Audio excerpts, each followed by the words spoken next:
Alors, c'était le Premier ministre Moustapha Madbouli qui a entamé le 18 décembre une visite officielle de 3 jours au Liban, marquée par une série de rencontres de haut niveau visant à renforcer les positions, la coopération bilatérale et à coordonner les positions sur les questions économiques et les dossiers régionaux. Et pour aborder ce sujet, nous avons le plaisir d'accueillir au bout du fil Madame l'ambassadrice Wafa Bassim, ancienne ministre adjointe des Affaires étrangères. Bonjour.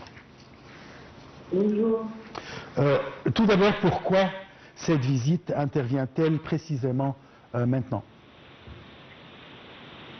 Tout d'abord, cette visite intervient en ce moment sur le fait que le Liban, un pays frère de la famille arabe, avec des relations extrêmement privilégiées avec l'Égypte depuis toujours, je le dirais. Tout pays en ce moment est en train de faire face à des défis, économiques, politiques, je dirais même des défis existentiels. Ce pays est en face par des crises économiques, viennent de sortir, nous l'espérons bien, d'une très grande crise politique qui a fait que pour des années, il n'avait pas un gouvernement ni un président en place, disons, selon la Constitution. Et maintenant, avec le président Gilbert et avec le nouveau gouvernement sous l'égide de Bertrand Salem, disons que le Liban revient sur la route de succès, de stabilité et de continuité. En même temps, tous ces défis politiques constitutionnels des années qui viennent de passer causent certainement une position ou une situation économique, financière extrêmement critique. Si nous ajoutons à cela les violations israéliennes, et je le dirais journalières, et leurs attaques de chaque jour sur le territoire libanais, vous pouvez imaginer à quel point le Liban avait besoin de ce geste d'appui, de solidarité venant de la part de l'Égypte, le pivot régional le plus important. Ouais.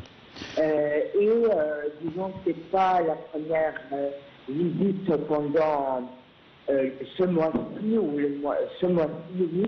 Il y a aussi notre ministre des Affaires étrangères qui a précédé par une visite que je considère une ouverture très récente.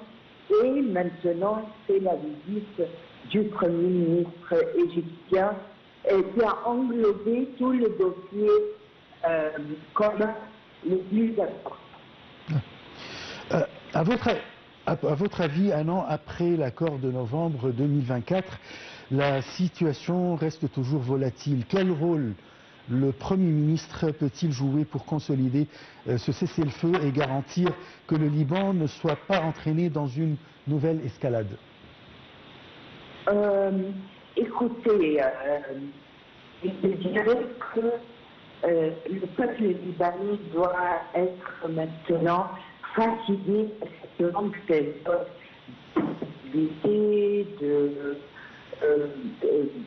de problèmes internes, mais surtout aussi de situations économiques extrêmement précaires.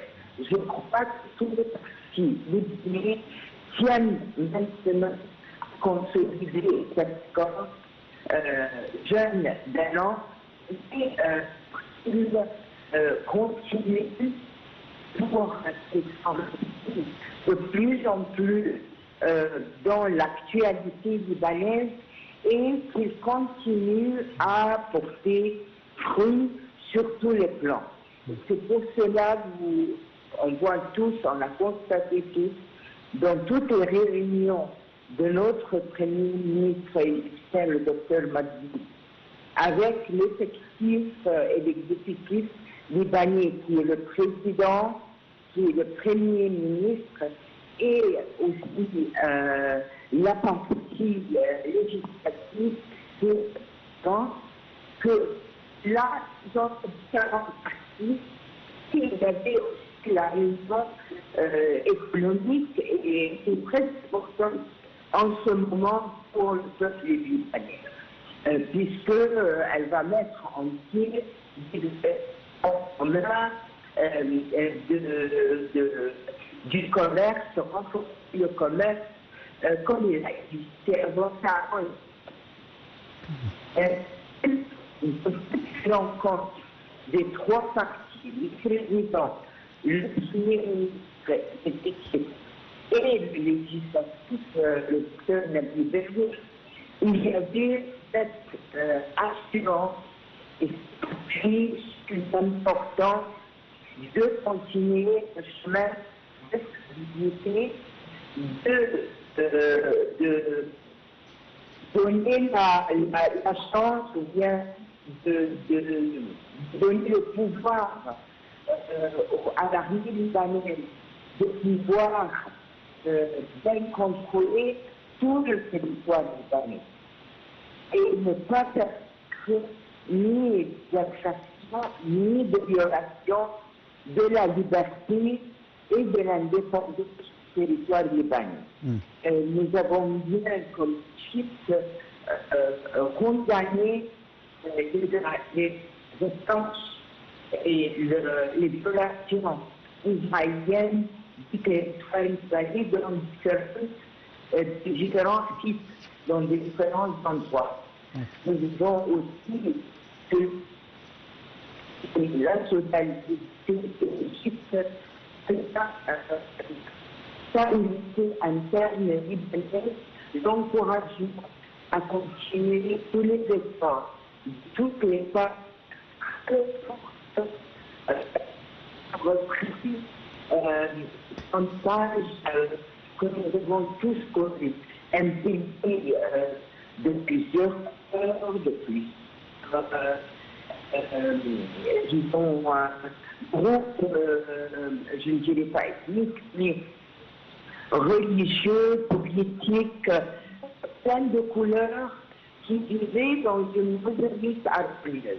Et de cette modernité harmonieuse, cette stabilité, de liberté et d'expression et de mouvement que tout le monde a invite surtout à aller voir émerger de nouveau au Liban.